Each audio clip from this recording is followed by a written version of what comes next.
Cordas Humanas, multiplicando laços entre a igreja local e a missão de Deus. Somos amigos e irmãos unidos pelo amor de Deus e pela música, que anseia em ver os perdidos rendidos ao amor e perdão do Senhor Jesus. Na unidade com o corpo, temos a missão de glorificar o cabeça servindo aos membros com toda a criatividade, inteligência, discipulado, respeitando toda a diversidade cultural e étnica do reino de Deus. Por isso, mobilizamos a igreja através dos nossos dons e talentos. Engajamos a igreja na causa do reino de Deus. Capacitamos a igreja com ferramentas ministeriais. Multiplicamos laços entre a igreja e os campos missionários. Como? Cordas. Mobilize. Mobilizamos a igreja local através de pregações, conferências missionárias e workshops. Cordas Music. Mobilizamos a igreja por meio da produção de músicas autorais e promoção de eventos musicais. Cordas. Podcast. Mobilizamos por meio de conversas edificantes com convidados engajados na missão do reino de Deus. Cordas Academy. Oferecendo às igrejas e campos missionários ferramentas de capacitação para que seus membros possam desenvolver seus dons e talentos para o avanço do reino de Deus, através de treinamentos online. Nosso desejo é glorificar a Deus, servindo com amor e graça, no exercício da piedade, devoção e unidade para o avanço do seu reino em todos os povos. Venha fazer parte da missão de Deus. Vamos juntos!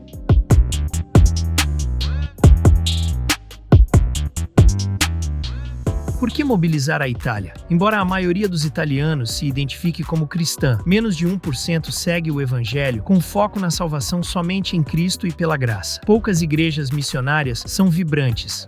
Ben Stracuzzi é pastor e missionário da Chiesa Evangélica Cristo Risorto, na Itália. Ele já serviu na missão Jocum, em Londres, e a bordo do Logos Hope, compartilhando sua fé pelo mundo. Mobilize Itália. Nosso desafio é levar uma equipe de 10 pessoas para mobilizar igrejas por 4 semanas. O objetivo é reunir igrejas e parceiros que desejam segurar a corda para atingir a meta de R$112 mil. Quer saber mais? Escaneie o QR Code na tela.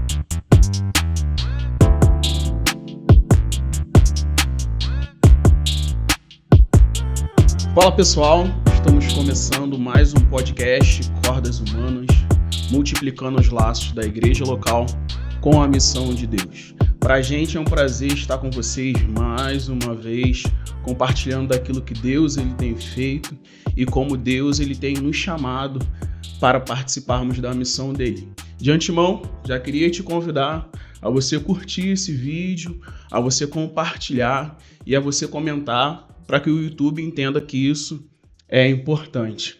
Queria agradecer aos irmãos que estão na mesa hoje, né? O Eliseu já está aí, você já está acostumado com ele. Amém. Mas hoje está com a gente aqui o Pablo. Muita glória.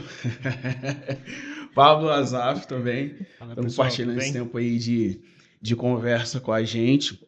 E o nosso convidado hoje é o Reverendo Humberto, né? Como os irmãos já sabem, nós estamos indo para a Itália, as passagens já estão compradas, porém, isso aí, não pagas. Mas as passagens estão compradas. E Deus nos dá a oportunidade de conversar com o Reverendo Humberto. Ele que já está na Itália, montando uma igreja há 20 anos. Né? Ele que é pastor presbiteriano. Reverendo, seja muito bem-vindo. Te agradecemos por esse tempo aqui com a gente. Muito obrigado pelo convite. E que Deus abençoe, então, esse nosso momento juntos. Amém. E antes da gente começar nosso bate-papo, eu falo sobre os nossos patrocinadores. Nós temos alguns patrocinadores. O primeiro patrocinador é a Igreja Presbiteriana das Águas. Bom, se você precisa de uma igreja saudável na região ali de São Gonçalo, até, enfim, Niterói, né? Por que não? Taboraí. A distância eu acho que não é um problema, né? Mas se você procura uma igreja saudável, nós indicamos a Igreja Presbiteriana das Águas. Inclusive aqui nós temos alguns membros da igreja na mesa. Só alguns. Oi? Só alguns. É isso aí.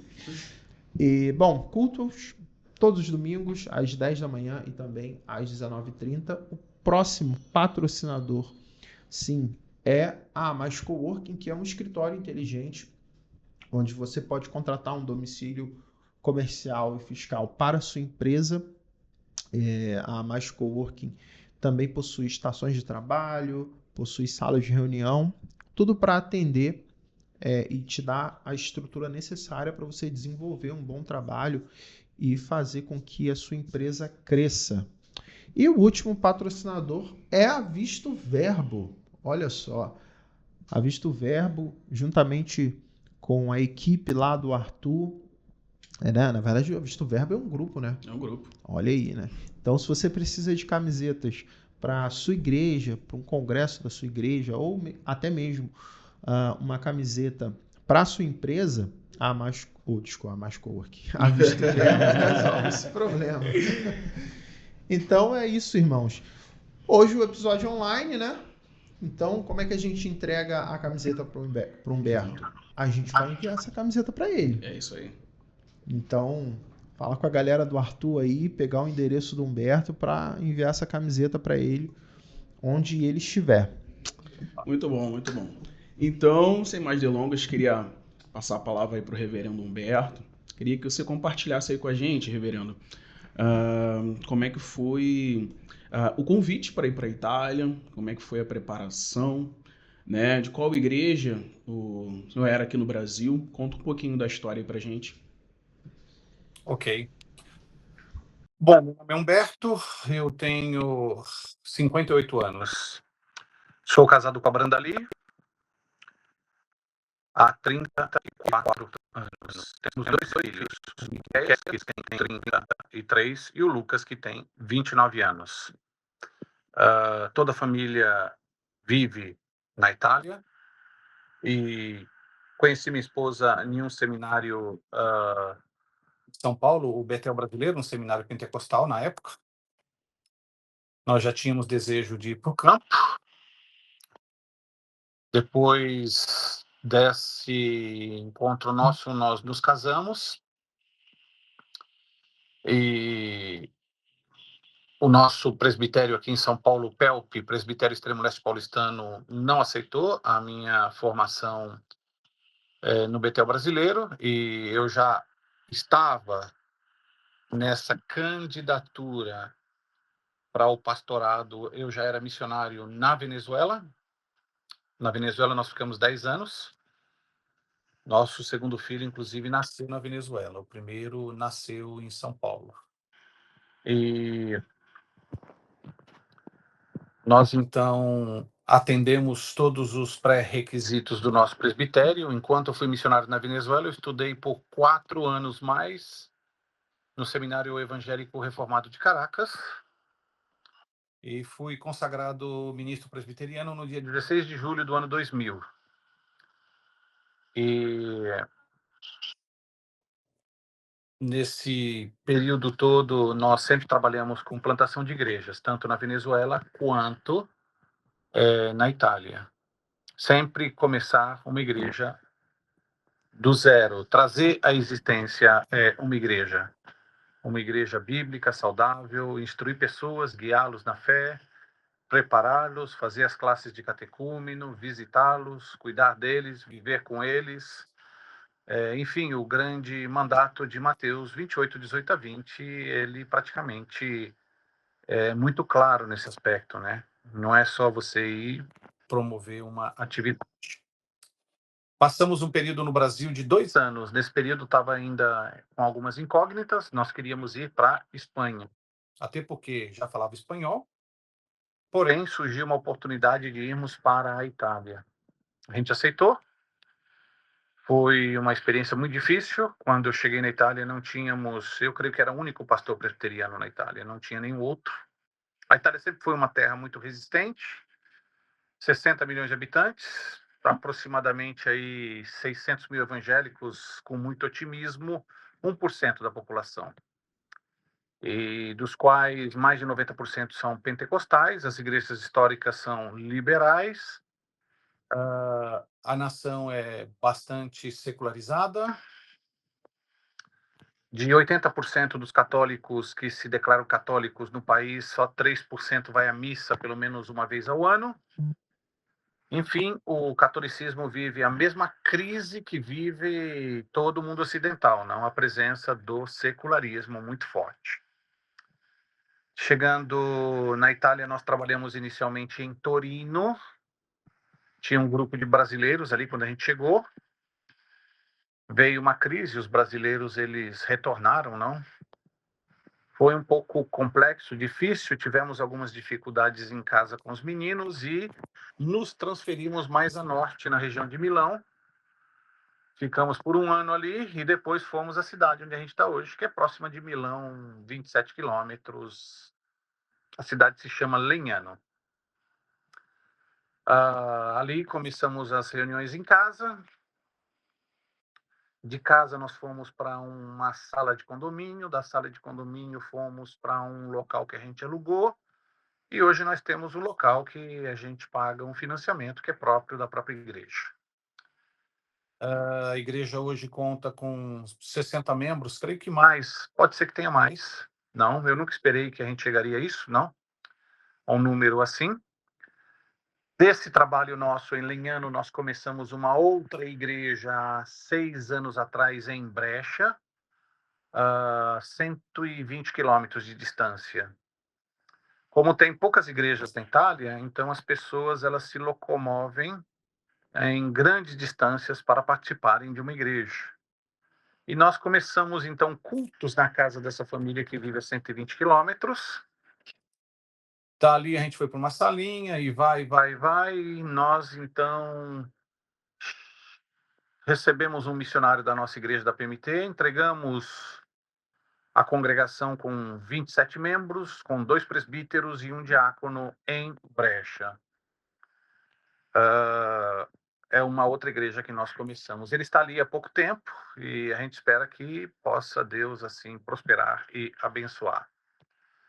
Em Legnano nós estamos trabalhando com a igreja local, esperamos que a igreja local seja um farol de luz para outros trabalhos que a gente está tendo em vista.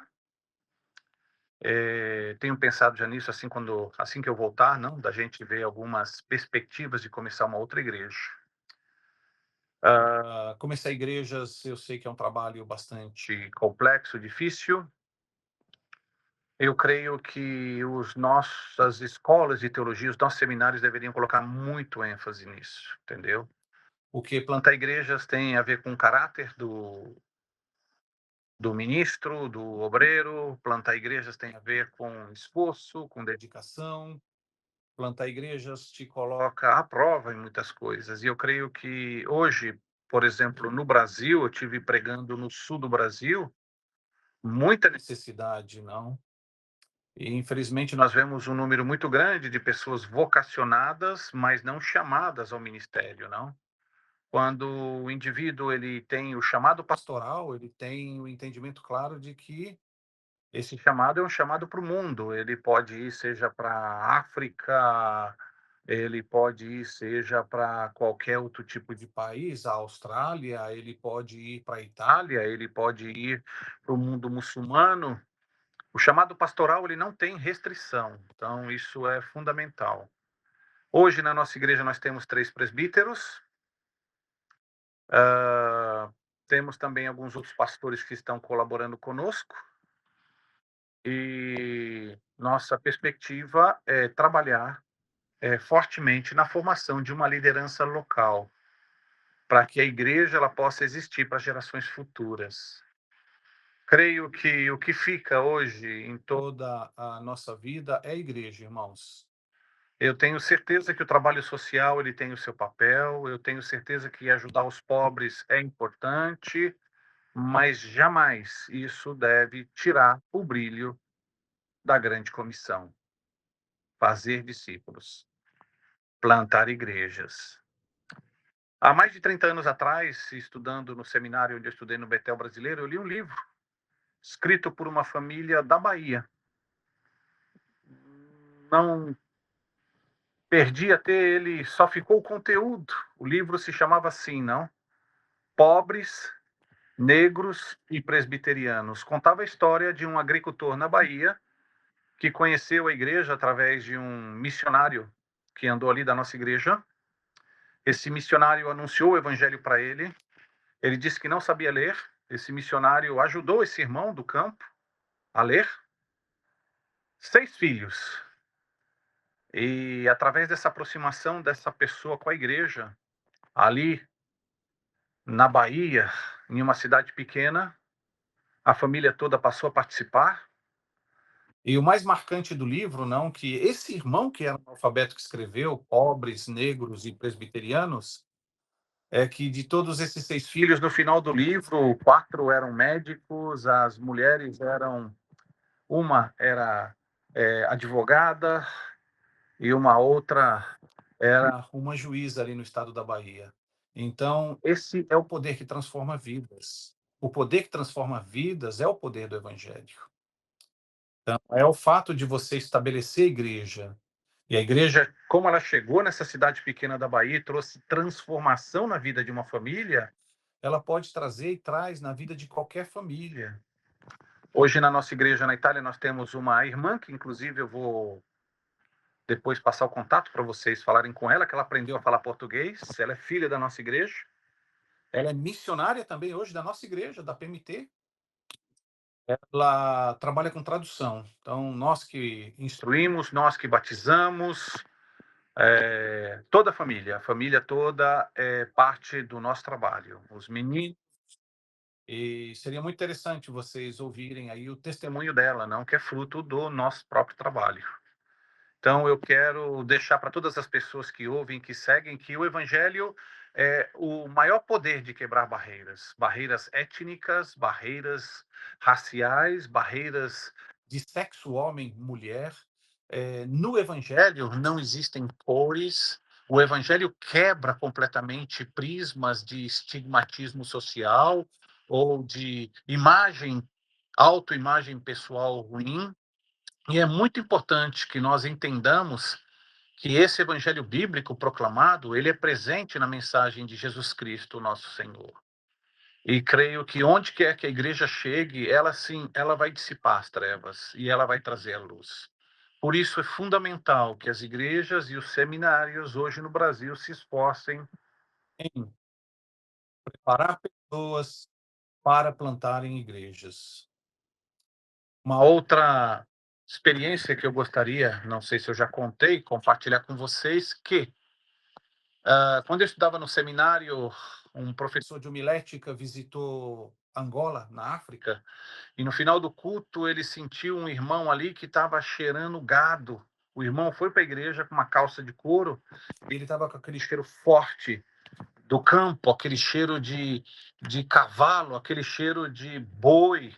E ele falou para o pastor ali da igreja, quem é esse irmão? Ele falou, esse irmão, ele tem uma fazenda e ele cuida dos seus bichos todos os dias e ele não deixa jamais de vir para a igreja. E como ele não tem muito tempo, ele vem vestido com a sua roupa para depois voltar para cuidar ali dos seus animais. E esse professor de homilética, então, ele disse para a gente na sala que nós que desejamos o pastorado ou que nós que estamos perto da liderança da igreja, nós temos que gostar de sentir cheiro de pessoas. Não tem cabimento um pastor não gostar de gente, não tem cabimento um pastor não gostar de idoso, só querer fazer um trabalho para jovem ou para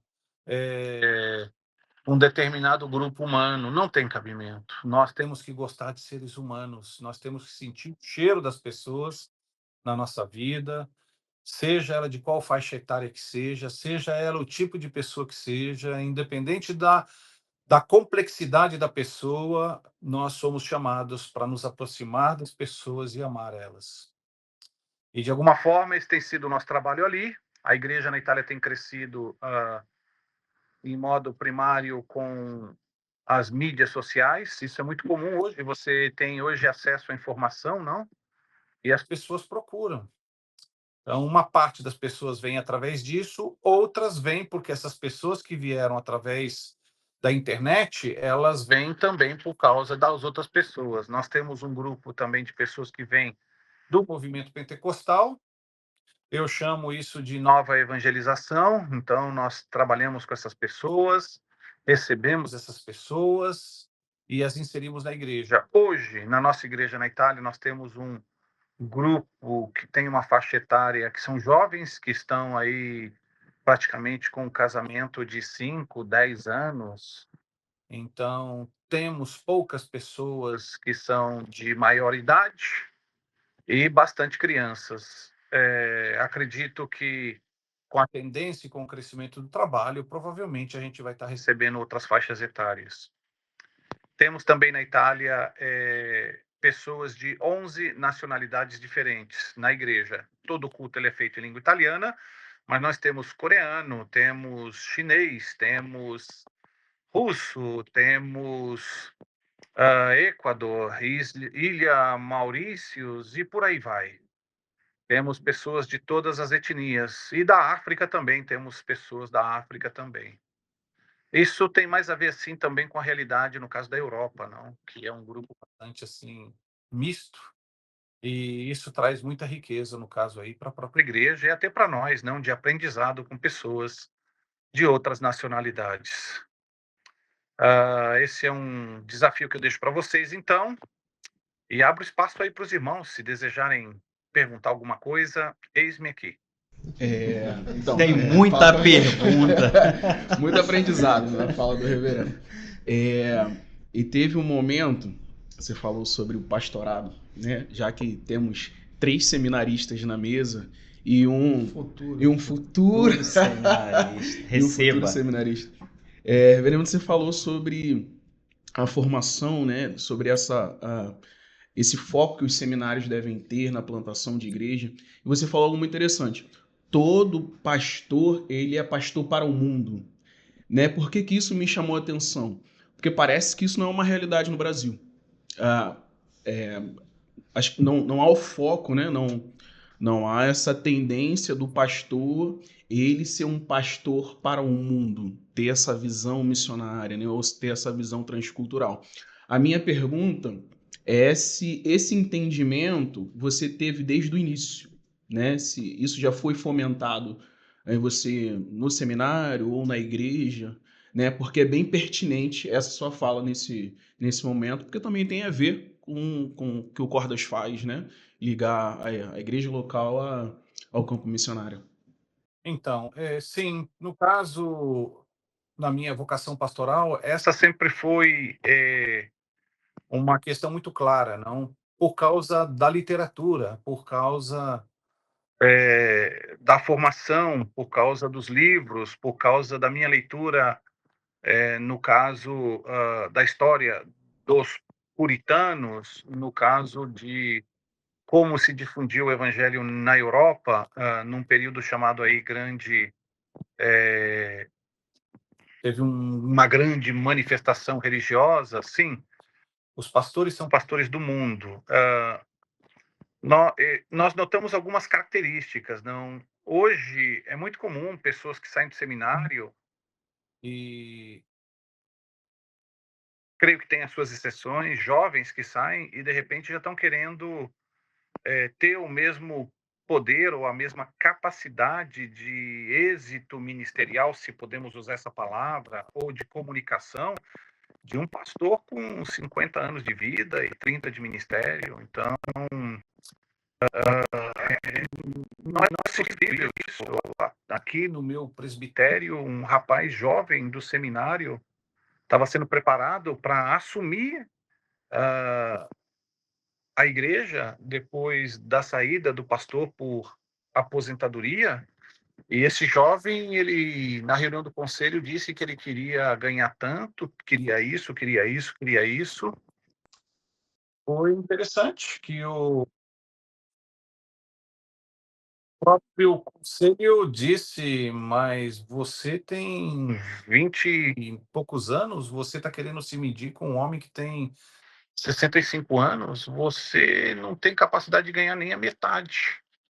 E nem metade do todo o caminho que ele percorreu. No fim, para vocês terem ideia, não deu certo, né? O conselho reprovou, não. Então, é muito difícil você ver pessoas que têm essa predisposição, não? Sim, o pastorado é um chamado para o mundo, mas principalmente para a humildade, né? Principalmente para quem está começando, não? nesse sentido, não, a gente pode até pensar no galinheiro, né? Você nunca vai ver o pintinho cantando de galo, né? Então, ele tem que ainda crescer, vai crescer a pena dele ainda, ele ainda vai ter que encarar uns probleminhas no crescimento dele, e é natural isso, não deve ser algo assim que deva trazer desconforto nenhum para as gerações que estão saindo de formações teológicas, não, tem todo um processo. Eu creio que o nosso caráter, ele é formado também aí, ele é lapidado aí com o tempo. Eh, e eu creio que as motivações do coração nosso, não, e elas são fundamentais aí para que a gente tenha um grande caminho para percorrer aí, para a glória de Deus, não. Então é um processo longo aí que demanda tempo e também experiência na nossa vida. Reverendo, são muitas perguntas. Muitas perguntas. Eu tô esperando que vocês vão fazer aí, porque eu já tenho mais 3 engatilhadas aqui também. Vai lá. Porque assim, como estamos no seminário, Aham. e essa experiência que o senhor trouxe é justamente o que a gente vê nas conversas no corredor do seminário e tudo mais. São os seminaristas aspirando já a uma posição na igreja dele, que é uma igreja grande, estão pensando em salário, sabe? A conversa não é, vamos plantar uma igreja num lugar aqui onde não tem igreja? Cara. Essa conversa a gente não tem. Não tem. Não tem no seminário, a gente não escuta sobre isso, né? Ainda Então, mais fora do Brasil. Isso pra mim, assim, por isso que, pastor pro mundo, cara. Então, mas aí é uma crítica, né? Como a gente está dentro, a gente pode falar. Então, a crítica eu não ouço dos seminaristas nenhum papo assim, vamos plantar uma igreja fora da cidade, porque o cara só está olhando para as linha igrejas sucessória. das linha grandes sucessória. cidades, né? Das grandes capitais. Olha, se eu fosse, estou falando aqui do meu lado externo, não? Gente, vocês têm cidades aí maravilhosas aí. Tipo, olha aí, ó, Favela da Rocinha, um lugar extraordinário para se fazer um trabalho maravilhoso, entendeu? E uma série de outras comunidades aí que seria fantástico manter a presença da igreja, testemunhar do Evangelho de Cristo. Também tem partes ali nas partes mais ricas do próprio Rio de Janeiro, onde tem pessoas que são pouco alcançados também. Eu não estou ignorando absolutamente isso, mas eu creio que a coisa mais importante, não, que a gente tem que entender também, que é necessário a pessoa certa para o lugar certo. Então, nem sempre você tem aí esse casamento, né? Mas eu creio que para seminaristas, a coisa mais importante de pessoas que estão saindo de formação de seminário é o exemplo de João Batista, não é a arte de crescer por baixo. Não estou querendo dizer que você não vai poder ser um pastor de uma região onde tenha muita riqueza, mas você vai ter que começar lá, aonde as pessoas sofrem mais, em uma comunidade carente. E vai ser aquela experiência pastoral que, de repente, vai te ajudar a te preparar para que você receba alguma coisa muito grande. Então, não é saudável receber muito poder logo de cara de quem sai. Então, a pessoa comete erros. Então, aquele livro do Richard Foster lá, não, Sexo, Dinheiro e Poder, não. São as 3 maiores debilidades aí que o ser humano tem que lutar constantemente.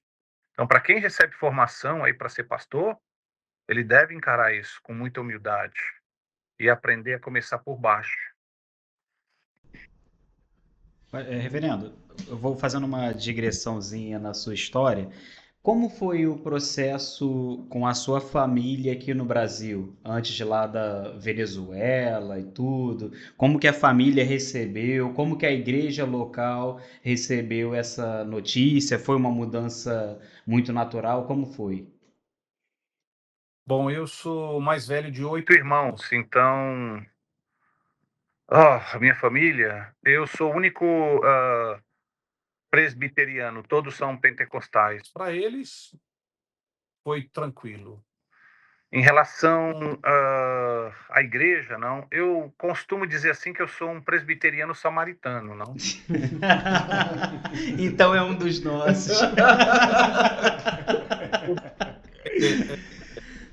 Não, sem dúvida nenhuma, eu sou um ministro confessional, eu sou um ministro reformado, eu sou um ministro que conheço muito bem o caminho da confessionalidade, porém a minha formação, ela não vem aí do JMC ou do Seminário de Campinas ou de um seminário presbiteriano de base. Nem o meu mestrado vem disso daí, entendeu?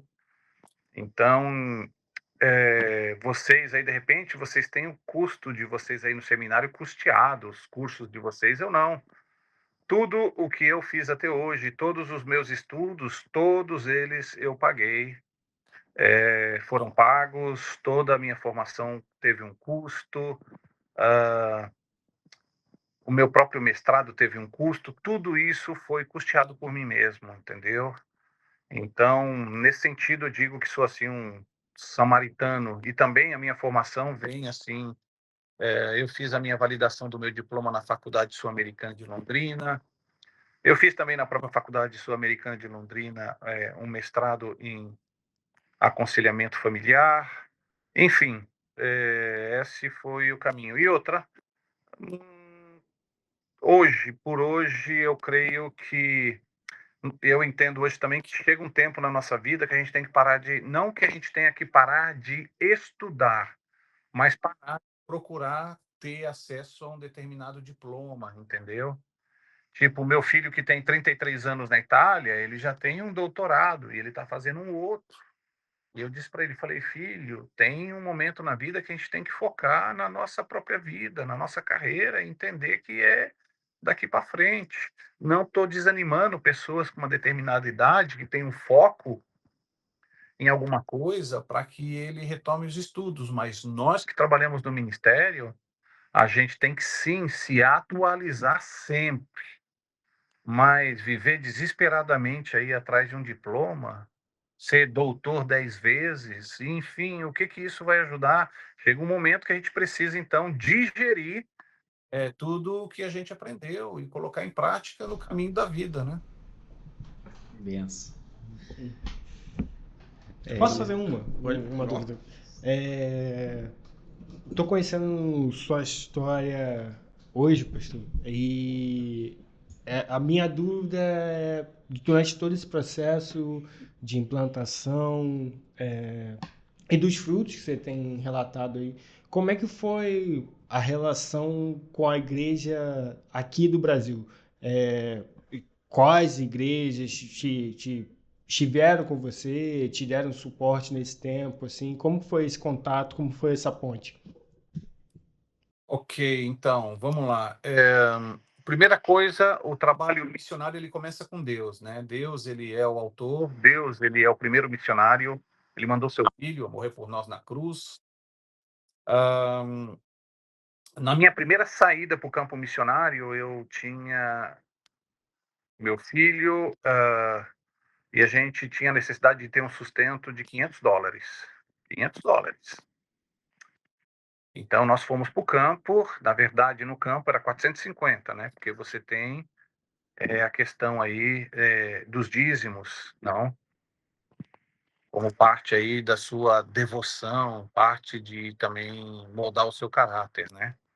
Irmãos, não tem cabimento. Pastor que não dá dízimo, missionário que não dá dízimo, nem me apresente, nem chegue perto. Então, como que nós que somos aí os pregadores da generosidade, temos pessoas que ainda têm resistência ou variantes em relação a isso, né? É um problema grave de caráter, isso que vai se revelar numa tragédia mais adiante. Depois disso, na própria Venezuela, eu mudei para uma região mais importante. A minha necessidade tinha passado a $2.000 e o Senhor proveu. Proveu como? Através de igrejas e através de pessoas. Então, hoje, como é que nós somos sustentados? Somos sustentados por igrejas e por pessoas. Eu não sei se a igreja de vocês aí tem missionários da PMT. Se não tem, deveria ter. Todo trabalho missionário, ele deve ter missionários em adoção, ele deve mandar uma oferta missionária. Adotar missionários não significa só que você vai orar por ele, não, tem que ter um compromisso afetivo. Nosso trabalho na Itália mal começou ali, a gente tem um missionário até hoje, que é um reverendo romeno, que trabalha no seu país plantando igrejas. Então, nossa igreja contribui com o trabalho dele, nossa igreja contribui também com outros missionários. É uma pequena oferta, mas é importante que essa oferta seja dada regularmente, continuamente, e que a igreja ore por isso. A história da nossa igreja no Brasil, ela é missionária. Então é importante que a igreja de vocês aí seja estimulada a ter um conselho de missões, a orar pelo trabalho missionário. Hoje, por exemplo, para que um missionário possa estar na Itália, ele precisa de pelo menos aí uma pessoa que tem um filho de 2.500 euros. E de alguma forma vocês têm que acreditar que Deus ele sempre provê todas as coisas. Eu creio que o maior desafio do missionário hoje é entrar no avião, né? Só quando ele entra no avião e parte, é que aí a coisa pega. Porque vocês estão sentadinhos aí falando aí de soberania de Deus, aí, mas se o calo apertar, vocês têm para onde correr. Mas a coisa, Excelente. É verdade. a coisa melhor seria ver aí quando o calo apertar, o único que você vai correr é Deus. É o Senhor da graça, é Cristo. Ah, isso é maravilhoso, irmão. Vocês não têm ideia. Então, nós já temos aí 34 anos vivendo, digamos, completamente na dependência do Senhor. E até aqui, ele tem sido fiel. Amém. Amém. Então, reverendo, queria conversar um pouco sobre essa transição. Né? Você falou sobre a realidade da Europa hoje, que é uma realidade bem relativista, pós-moderna. Como é que foi essa transição do campo na Venezuela para a Itália? Quanto tempo demorou desde que você voltou da Venezuela 2 para a anos. Itália? 2 anos. né? 2 anos. E como é que foi nesses 2 anos? Você já voltou do campo da Venezuela com a proposta da Itália ou... Não, voltamos desejosos de ir para Espanha. Trabalhamos 2 anos na base da Missão, na PMT, e fomos para a Itália. E, assim, para a gente no Brasil hoje, né? Essa questão do relativismo, da pós-modernidade, ela é bem recente ainda, né? Se é que a gente pode dizer. Sim. Principalmente nesse contexto de Sudeste que a gente vive. Eu imagino que isso seja um pouco mais forte no Sul, né? Mas como é que foi para o senhor lidar com essa pós-modernidade aí na Itália, no Ocidente, né? Então, eu creio que nós temos. Vocês estão olhando, irmãos, como a palavra menos. Não, isso está presente em todas as sociedades hoje, entendeu? Eu creio que até no Brasil é muito mais forte ainda. Não basta você ver aí a agenda. Não vou citar aí tendência política, porque não convém, a agenda woke, entendeu?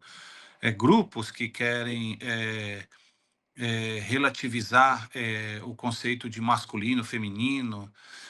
Você vê aí grupos que tentam fragmentar e dividir a própria sociedade em grupos minoritários, majoritários ou em grupos por cores, não, coisa que você nunca viu aí no período bíblico, não. No período bíblico, ou, ou você era romano ou você era bárbaro, não. Essa é a única distinção. Eu estive em Israel, creio que antes dessa guerra começar, e eu tive o privilégio de ir ali ao Muro das Lamentações ali, e eu fiquei assim impressionado de ver judeus de todos os tipos, judeu asiático, judeu, vamos assim dizer, negro, judeu branco, judeu de tudo quanto é cor, de tudo quanto é jeito. Então, essa agenda que a gente vê hoje, ela criou um estereotipo não nas pessoas de dividir elas assim por cores ou aquela coisa toda, não? E você não nota isso em muitas partes do mundo. Então, o judaísmo ele tem muito mais a ver com o sangue e não com a questão da cor própria, do fenômeno do indivíduo. Hoje, por exemplo, no Brasil tem todo esse movimento aí, não, de divisões aí, e é muito forte no Brasil hoje, porque existe até uma judicialização muito forte, não? Se você usar determinadas palavras aí com relação a determinados grupos, você pode ir até preso por causa disso, até tipo grupos como grupo transexualismo, dependendo de situações assim. Então, hoje você vê, então nesse sentido, a secularização no Brasil, nossa, ela é muito, muito forte.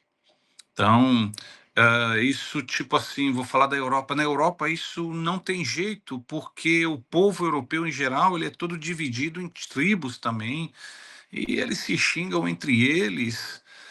Mas essa questão do relativismo, ela não só afeta isso aí, não, ela afeta. O problema principal aí que vocês vão notar no final é a família tradicional, né? É o conceito de família judaico-cristã, né? É o conceito de pai, mãe e filhos. E a igreja está por trás disso tudo. Então, não se enganem, irmãos. Existem aí muitos movimentos aí que têm desejos e tentativas aí próprio de atacar a própria igreja, na sua essência. Então, a gente tem que estar sempre em alerta, mas de que modo? Eu creio que a única forma é pregando o evangelho, como se deve, o evangelho das escrituras, o evangelho bíblico. Eu sei que dentro da igreja nós temos pessoas com todas as tendências políticas e a gente tem que respeitar todas as pessoas, nós temos que amá-los e nós temos que ensinar a verdade bíblica para que todos nós possamos ser um em Cristo. Então, não se iludam. Está muito forte aqui no Brasil e creio que no Brasil todo essas tendências secularizantes aí. Então, muito forte. O Brasil caminha muito forte nisso. E eu creio que à medida que o tempo for passando, vai ser necessário aí muitos ajustes aí. Irmãos, para vocês terem uma ideia, hoje nós estamos aqui, somos 5 homens. Basta que uma mulher aí diga qualquer coisa contra qualquer um de nós, a gente está acabado. E vocês sabem que é assim, entendeu? Basta que de repente você diga alguma coisa ou esbarre. Ah, meu Deus do céu. Então, hoje nós vivemos assim, em uma tendência assim muito complexa, a nossa vida é muito difícil e é necessário que se tenha assim muita atenção, não, em tudo que se faz. Então isso tudo aí é tendência desse mundo secularizante aí. Então isso vai cada vez mais forte, não? Tem até um um dos pastores do meu presbitério lá, não, que ele não só se define, ele é um pastor de cor negra, não? E ele estava brincando com a gente ali, falando o que o negro está fazendo naquela bandeira dos LGBT. Então, o presbitério caiu na risada. O que eu fui fazer para me botarem nesse negócio? Não? Ele estava muito revoltado com aquilo. Me arranquem daí. Então, imaginem, a tendência do nosso mundo hoje é essa daí, não, de querer dividir as pessoas, não. E divisão não existe, gente. Na verdade, a divisão humana existe por causa do pecado, não é aquela questão do preconceito, é a depravação total, não. Quem não tem, né? Quem não tem? Quem não se sentiria incomodado com uma pessoa mal vestida, um mendigo se aproximando perto de você com uma faca? Quem não se sentiria incomodado? Vamos falar aí com pessoas de determinados bairros que descem na cidade ou vão na praia. Quem não se sente incomodado com um enorme grupo de ciganos vindo da sua direção? Então, são coisas assim que não tem como a gente extirpar da raça humana, né? Ela está aí e ela está em todos os lados, e isso é muito forte. Agora, a única forma de quebrar isso é na igreja, né? A igreja é a única que quebra barreiras, irmãos. Ela junta todo mundo. É um único corpo, uma única família. Fora da igreja, o mundo vai de mal a pior. Reverendo, eu gostaria de perguntar sobre os desafios que o senhor tem na sua comunidade local, porque são muitas nacionalidades, são muitas etnias. São. Como é que o senhor lida com isso na igreja, né? Com essa diferença cultural?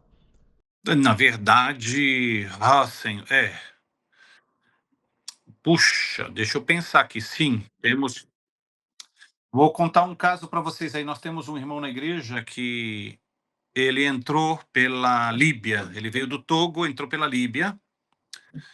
É, Ele é um africano ali, togolês, presbiteriano desde o nascimento. E ele é membro da nossa igreja até hoje. Então, um africano, hein? Geralmente o pessoal tem aquela imagem que o africano gosta só de tambor, fazer aquela bagunça toda. Não, ele sempre foi presbiteriano.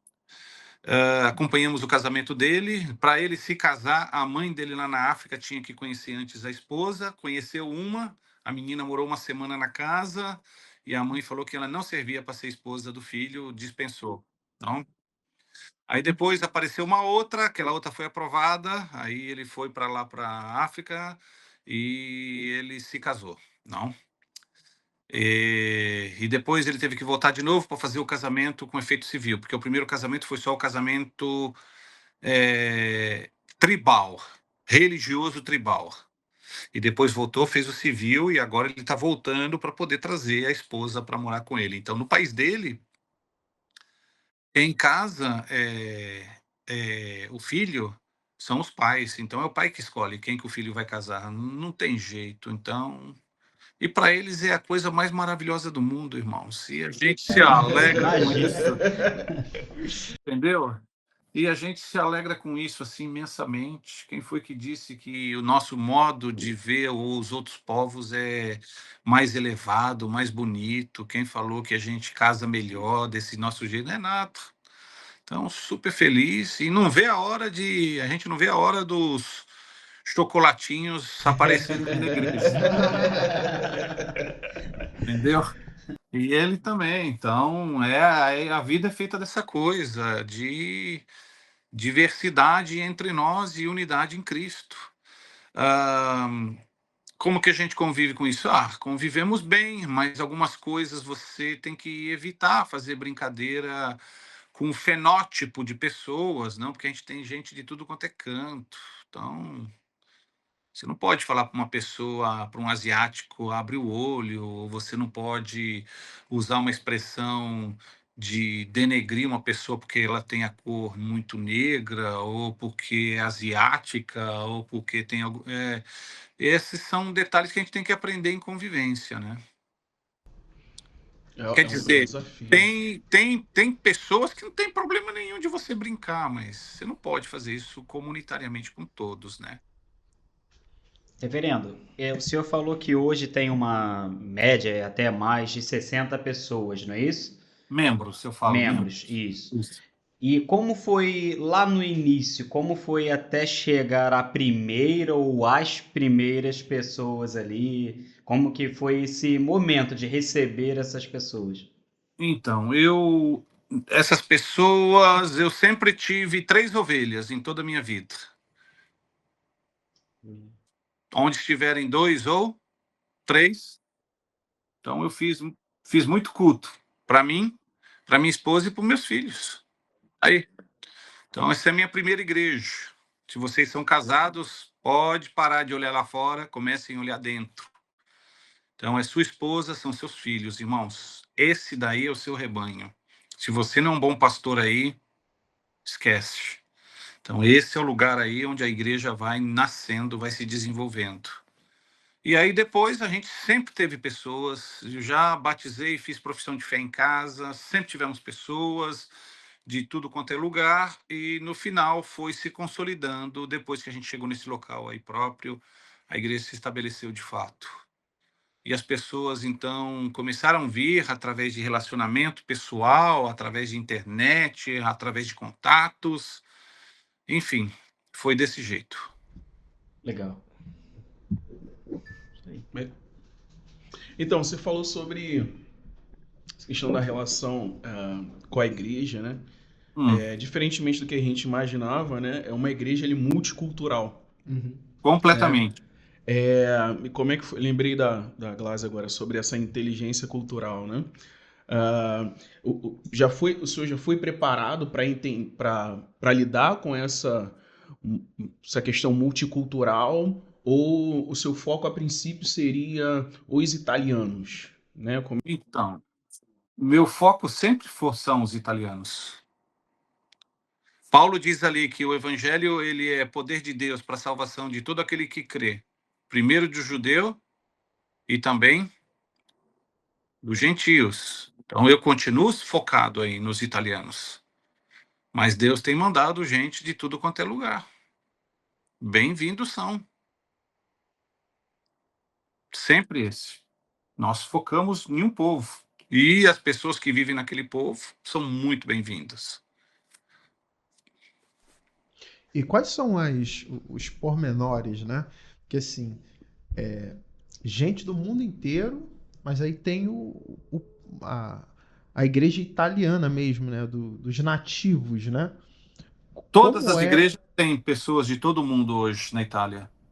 Oh, Temos uma igreja, para vocês terem uma ideia, tem uma igreja em Roma que ela tem pessoas de 150 nacionalidades diferentes. nossa. Essa é a nova realidade da Europa. Então, eritreus, líbios, sírio, iraniano, italiano, é gente de tudo quanto é lugar. E o povo italiano, ele culturalmente, ele Já se consegue adaptou, né? abraçar o Já se estrangeiro. adaptou, né? Ele já se adaptou a essa realidade? Ou ele tem alguma resistência, algum preconceito? Como é isso no dia a dia? O italiano, o europeu em geral, ele ignora. É isso aí. Ninguém abraça ninguém, não. Cada um na sua. Imagine E entregar vira um e arruma panfleto. seu espaço, meu filho. Vai trabalhar. Falando em panfleto, como funciona Não. uma evangelização, uma rua, nada, né?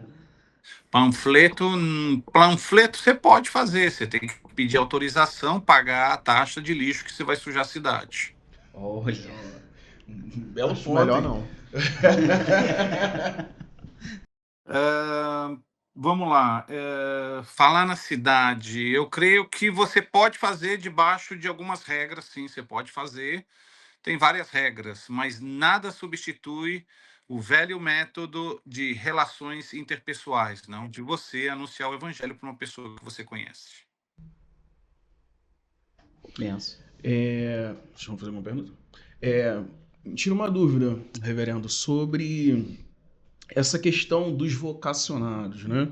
Você está em um processo de plantação de igreja, e quando você identifica esses vocacionados, você tem algum seminário, algum polo de estudo? Como é que é feita a preparação desses vocacionados?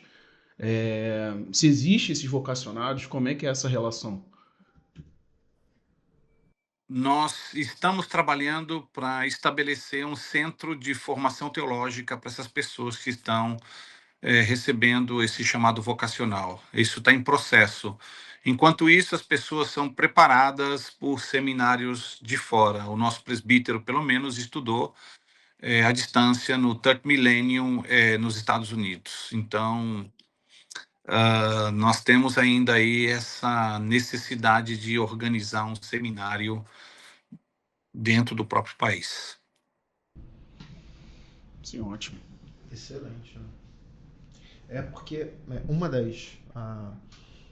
das demandas do Cordas nessa viagem é tentar organizar um material na língua italiana para servir como, né, uma espécie de indicação por onde a gente passar na viagem que faremos agora em outubro, né?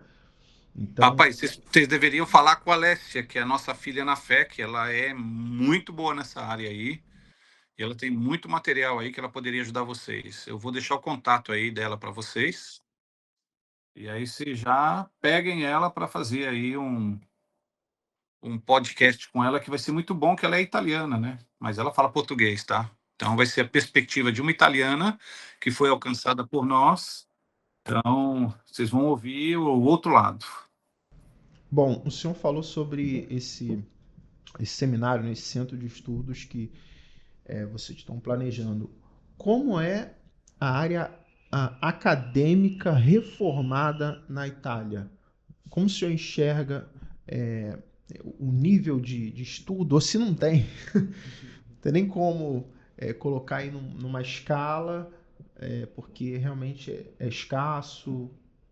As igrejas reformadas hoje na Itália, colocando todos juntos, nós não temos 300 presbiterianos, tá? 3. É. E quando você fala assim de reformada, né? Tem o presbiteriano, né? Mas existe algum polo fora da denominação presbiteriana mantendo a teologia reformada ou não? Não. Não existe. Porque é muito comum no Brasil ter outras denominações, né? Que confessam a teologia reformada. Não. A Itália é um campo ainda missionário. E tendo...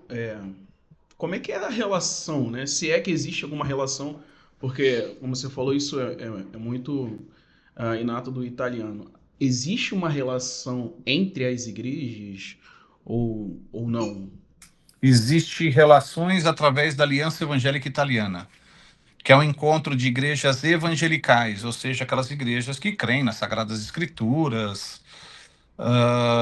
Existe esse grupo, é uma reunião que a gente faz anualmente. Existem só 2 igrejas históricas que fazem parte, que é a nossa e uma igreja batista. Todos os demais são igrejas pentecostais, mas existe sim uma relação.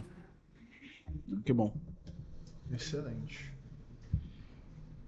Não pergunto? Eu vou continuar. Reverendo, como plantador de igreja, né? Olhando não só para a sua comunidade, mas como você falou que a Itália, né, é um grande campo missionário. Quais são os desafios mais latentes para a igreja, né? Tendo esse seu prisma, como pastor, como plantador de igreja. O grande problema ainda é a evangelização, o grande problema ainda é o cristão dar testemunho da sua fé. Qual a grande dificuldade que você consegue perceber?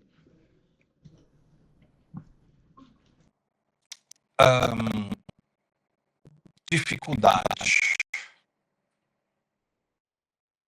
que eu percebo hoje é falta, sim, de presença de pessoas capacitadas para poderem se estabelecer no país, viver e plantar igrejas. Existe uma grande falta, uma grande carência.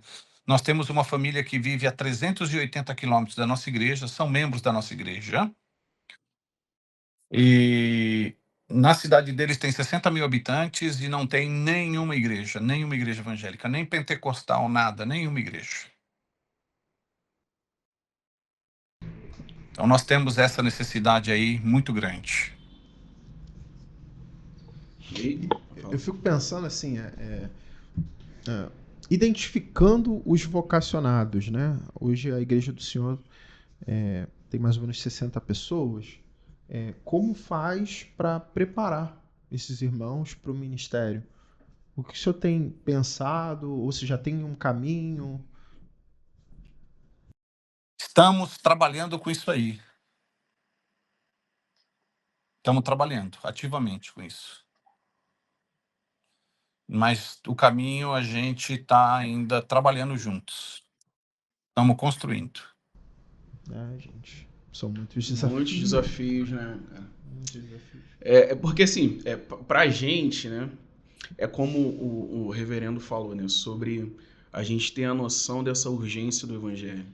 Porque, principalmente aqui em São Gonçalo, né? Cada esquina tem uma igreja. Isso. Então, a gente entender essa escassez às vezes é difícil, né? Porque são muitas camadas, são muitas fases, né? Tanto a galera são níveis, né? Você tem um cara que se identifica como um vocacionado, que é chamado, mas ainda não tem essa visão para o mundo, né? Uhum. E às vezes essa visão para o mundo não é fomentada. Então, assim, são muitas questões pensando como igreja brasileira, né? E vocês estão num estado aí que tem uma presença evangélica muito forte também, né? Que é o caso do Rio de Janeiro, né? Então, o Rio é maravilhoso sob muitos aspectos. Eu, particularmente, digo para vocês, o Rio é extraordinário. Eu gosto muito do Rio. Bom, de São Gonçalo, creio que eu conheço só o shopping center aí na beira da estrada. Quando eu passo, vou aí. Então, então já tive em Rio Bonito aí do lado, Itaboraí, todas essas regiões aí. Ah, agora, vocês, como eu disse para vocês, a minha mensagem é sempre aquela, não, que as igrejas elas se envolvam com o trabalho missionário. Elas adotem missionários, elas orem por isso. Creio que isso vai fazendo diferença na vida dos futuros vocacionados e seminaristas. E eu vou estar indo de volta agora no dia 15 de setembro e a gente vai se falando. Não deixem de contactar a Alessia para que ela, de alguma forma, possa passar para vocês aí o que pode ser útil na questão literária. E como italiana, ela vai poder dizer como que vocês podem abordar os italianos para comunicarem o evangelho da melhor forma possível. Benção. Perfeito. Gente, que papo incrível, né? Então, Benção graças a demais. Deus. a essência do Cordas Humanas é conectar, né? Fazer esses laços, né? Criar esses laços. Então, Reverendo Humberto, se tem alguém aqui na live assistindo com a gente que quer contribuir financeiramente com o trabalho do senhor, como é que faz? Pode mandar o Pix, né? Todo mundo no Brasil tem Pix, né? Exatamente. Sabem que eu fui pregar em Belo Horizonte, não? E veio um mendigo, né? E ele me pediu dinheiro e eu não tenho um centavo na minha carteira, né? Eu disse, eu não tenho nem um centavo. Ele falou, não precisa, e tirou uma maquininha do Mercado Livre. Puro suco do Brasil. Eu nunca tinha visto aquilo, uma maquininha do Mercado Livre, assim, que gera um código de barras, assim, não? E R$1, assim, mandei para ele, né? Que coisa impressionante, não? O mais doido dessa história é que o mendigo já está pagando taxa, está pagando imposto. O mendigo no Brasil está pagando imposto. Está pagando taxa de máquina de cartão. É impressionante. Ai, Deus. Pix pode ser o meu e-mail, todos os meus e-mails são Pix, entendeu? Então o meu e-mail é Revido Humberto, REVDO, Humberto com H, @hotmail.com. E eu gostaria de pedir para que as pessoas que estão ouvindo, para os irmãos estarem orando pela minha esposa. Minha esposa está com uma artrose de cadeira, não? Então ela vai ter que fazer uma cirurgia para colocar uma prótese de cadeira. Nós estamos procurando aí ver como é que a gente vai fazer. No Brasil ia custar R$60 mil. Vamos voltar para a Itália aí e ver como que a gente consegue ter acesso ao sistema sanitário para poder ver também em quanto tempo isso vai ser feito. Isso está reduzindo muito a mobilidade dela. Estejam orando por isso. Amém. Vamos orar. Qual o nome dela mesmo? Brandali. Branda. Isso. Se tem algum médico aqui ou alguma conexão dessa, né, que possa Com certeza. viabilizar, a gente também vai compartilhar nesse sentido, né? É uma necessidade do campo, é uma necessidade nossa, né? Isso. Essa é a ideia. Então é isso, né, gente? Reverendo, muito obrigado pelo seu tempo, pelo aprendizado, né, pelo seu testemunho, que foi bênção para a igreja no que diz respeito àqueles que vão ser mobilizados, aqueles vocacionados, né, aquele que tem pensado na direção de igreja. Com certeza você trouxe um prisma e uma expectativa diferente para o pastorado, né, e a gente... Sim. Agradece muito aquilo que Deus ele tem feito na sua vida e através da sua vida. Amém. E não esqueçam de me cobrar o contato da Alessia que eu passo para vocês.